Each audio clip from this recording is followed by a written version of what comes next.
my people. Good afternoon, good evening, good morning, wherever you're watching me from. Welcome back again to Abimbola Talk episode of today. I would really appreciate you for so far, so good.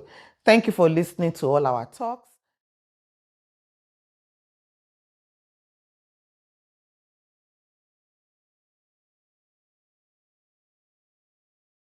They don't discuss with their doctor or health provider. In developed countries, the doctor, there is something that is called HIPAA. That is the privacy law. No doctor will go and call your family and say, Mrs. So person was here. Don't you know that she has psychiatric issues? Even if the doctor wants to say it, the law does not allow that. If any medical personnel does that, it is right there termination, and the license might even be taken away from that person. So do not have the mentality of when you are back home, where I don't know where you came from, where the doctor can just be discussing with another medical provider, or the nurse can be gossiping about the patient. Didn't you see that woman? She's crazy. That's why she's here. No, every medical provider is your confidant. So that is why you should have the independence to be able to discuss whatever is wrong with you. So the fear of being isolated should not be there. We are here to help you. Then another thing that actually does not concern the baby is dissatisfaction in marriage. When you don't have a good marriage and you just had a baby, maybe the man even say, well, because I've seen a lot of instances where the man will like, did I tell you to have a baby for me? Why are you pregnant? Why did you decide to be pregnant? As if he was blind when he was doing it without having a protection.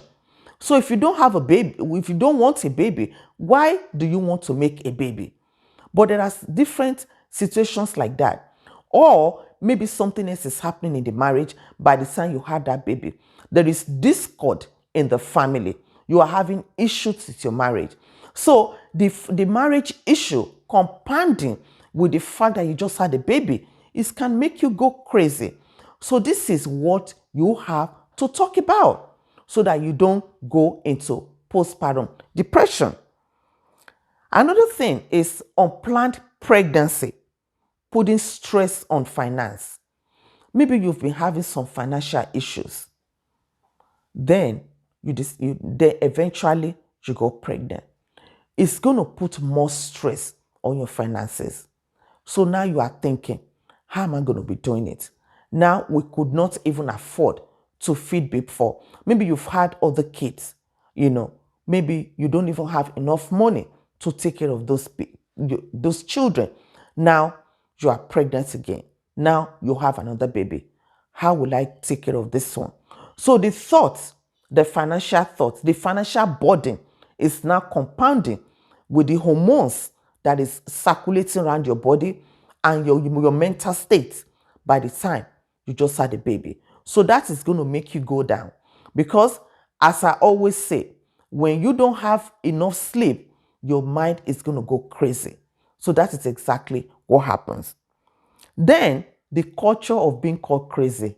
That, hey, you see that woman, she's crazy. She's cuckoo.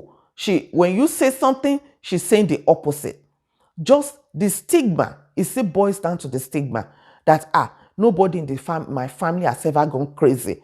And just the stigma of what happens when people has mental issues back home, your memory of what happens to them, how they are tied down, how they are chained down, just because of the stigma that I don't want people to know that my family is having any mental issues.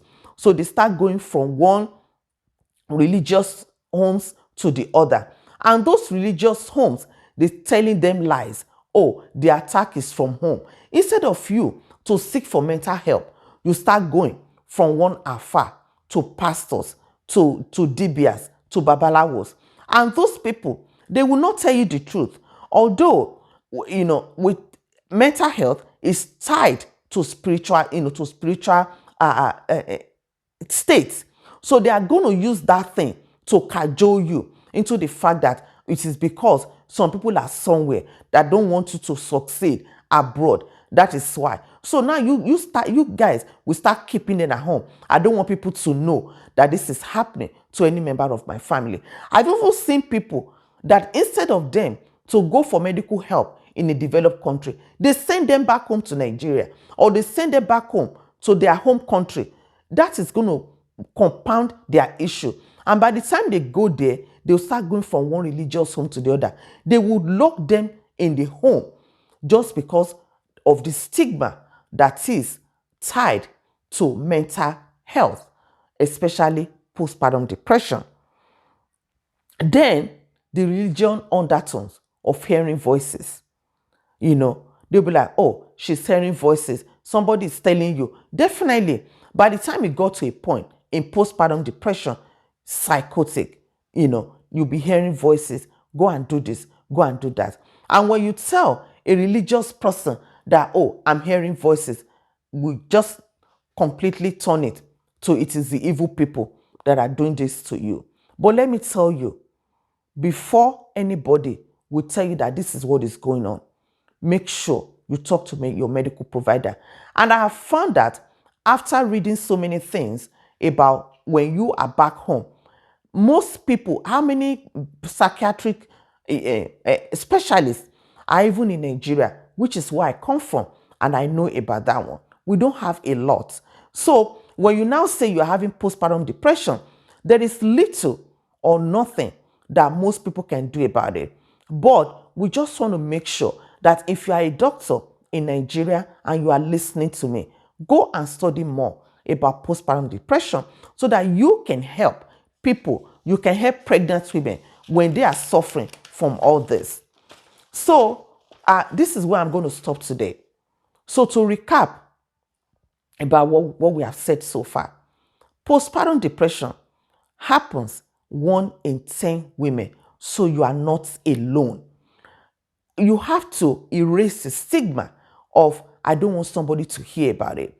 So make sure, but if you have an underlying, if there's any mental health problem in your family, if you are able to know that, you have to discuss with your medical provider that I have this issue in my family, or you already had depression, you have that history before. So let your medical provider knows what you are going through before you even have a baby. And also, do not think that if you are not able to breastfeed, then you have failed as a mother. So recognize the symptoms.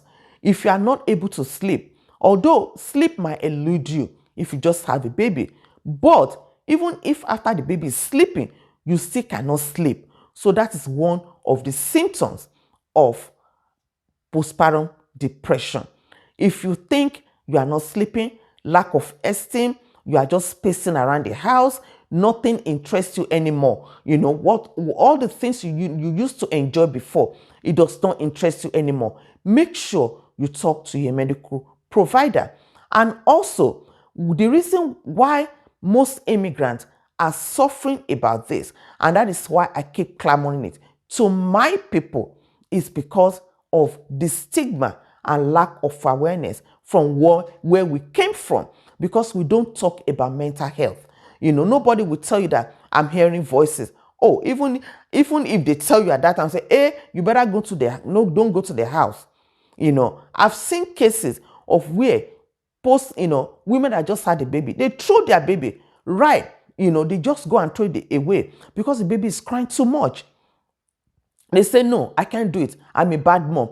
And also, aunties that they have had their baby, tellers, they will come to the house and they will tell you, you can't breastfeed. I breastfed my baby for 2 years. What are you doing? So when you think about all those statements, you think that, oh, I have failed as a mother. I can't take care of my baby. And also, it depends on what kind of, the mode of delivery that you had. Did you have a C-section? Did you have a vaginal delivery?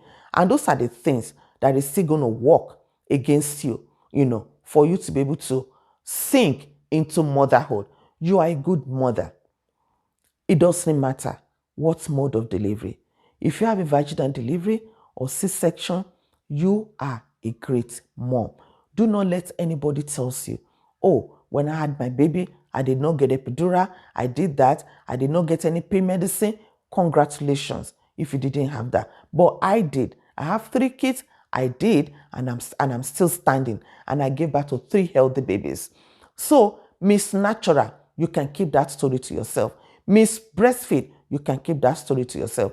Everybody's body is not made up like that. So, do not stigmatize mental health. If you need help, talk to your medical provider.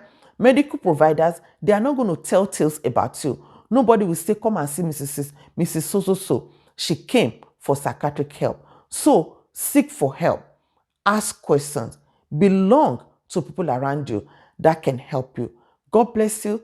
Thank you again for watching this program. I really appreciate you. And this is Abimbola Talks. Thank you for watching this program. Keep sharing.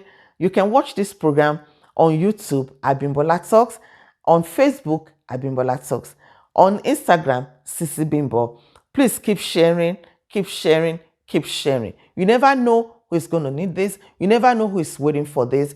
I say thank you again to Grace House Ministry for allowing us to use your space. God bless you. See you next week. Bye.